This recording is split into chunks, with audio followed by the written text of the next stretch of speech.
आज की क्लास में हम पढ़ेंगे ब्लड के बारे में। तो ब्लड का जो क्लासिफिकेशन है, ब्लड एक तरह का फ्लूइड कनेक्टिव टिश्यू होता है।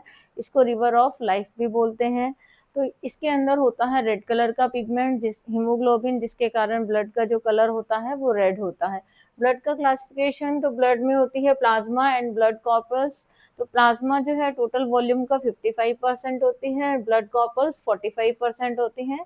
प्लाज्मा में इंक्लूड होता है water, protein and other waste substances. Other substances में कुछ वेस्ट है, गैसेस है, सॉल्ट है एंड हार्मोन। और जो ब्लड कॉर्पस है उसमें होती है डब्ल्यूबीसी, आरबीसी एंड प्लेटलेट्स। तो प्लाज्मा जो है एक तरह का फ्लूइड मैट्रिक्स होता है, पेल येलो कलर का होता है। टोटल ब्लड का जो लिक्विड पार्ट होता है वो प्लाज्मा ही होता है, और इसमें 92% जो है वाटर प्रेजेंट होता है। प्लाज्मा में कुछ प्रोटीन प्रेजेंट होते हैं, जैसे कि albumin, globulin, fibrinogen, antibodies and prothrombin होता है। अगर प्लाज्मा में से फाइब्रिनोजन प्रोटीन को हम रिमूव कर दें तो उसको हम बोलते हैं सीरम। तो प्लाज्मा विदाउट फाइब्रिनोजन, इसको बोलते हैं सीरम। प्लाज्मा जो है इसका फंक्शन होता है, ये डिसॉल्व सब्सटेंसेस को एक प्लेस से, एक पार्ट से दूसरे पार्ट में कैरी करके ले जाती है, ये इसका फंक्शन होता है।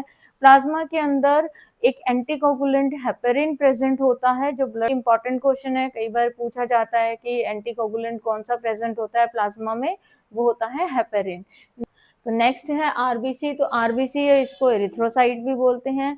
एरिथ्रोसाइट्स ये minute biconcave and disc like structure without nucleus होती है, न्यूक्लियस इसमें एब्सेंट है। रेड कलर होता है क्योंकि इसमें हीमोग्लोबिन पिगमेंट प्रेजेंट होता है। ये हीमोग्लोबिन पिगमेंट जो है ऑक्सीजन को कैरी करता है और ट्रांसफर करता है, इसको पूरी बॉडी पे ऑक्सीजन जो है उसको ट्रांसफर करेगा। लाइफ स्पान इसका होता है 120 डेज का। तो इस आरबीसी का जो फंक्शन है, तो ऑक्सीजन कैरी करता है लंग्स से सारे बॉडी पार्ट में, and carbon dioxide from tissue to lungs, ये इसका फंक्शन है। नेक्स्ट आती है डब्ल्यूबीसी है, जिसको ल्यूकोसाइट भी बोलते हैं। तो ये जो ल्यूकोसाइट है, इनको सोल्जर ऑफ द बॉडी बोलते हैं क्योंकि न्यूक्लिएटेड होती है एंड कलरलेस होती है।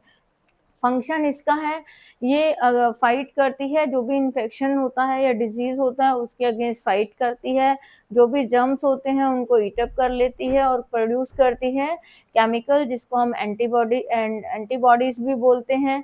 तो इस प्लेटलेट्स, थ्रोम्बोसाइट्स, ये राउंडेड होती है, कलरलेस बाइकनकेव स्ट्रक्चर होती है, और इसका फंक्शन होता है ब्लड के कोगुलेशन में। जब कभी चोट लग जाती है तो जो वाउंड टिश्यू या कट टिश्यू है, तो वहाँ पे जो ब्लड क्लोटिंग होती है, इनके जो खून का थक्का बनता है, तो उसमें जो है ये प्लेटलेट्स हेल्प करती है। Thank you.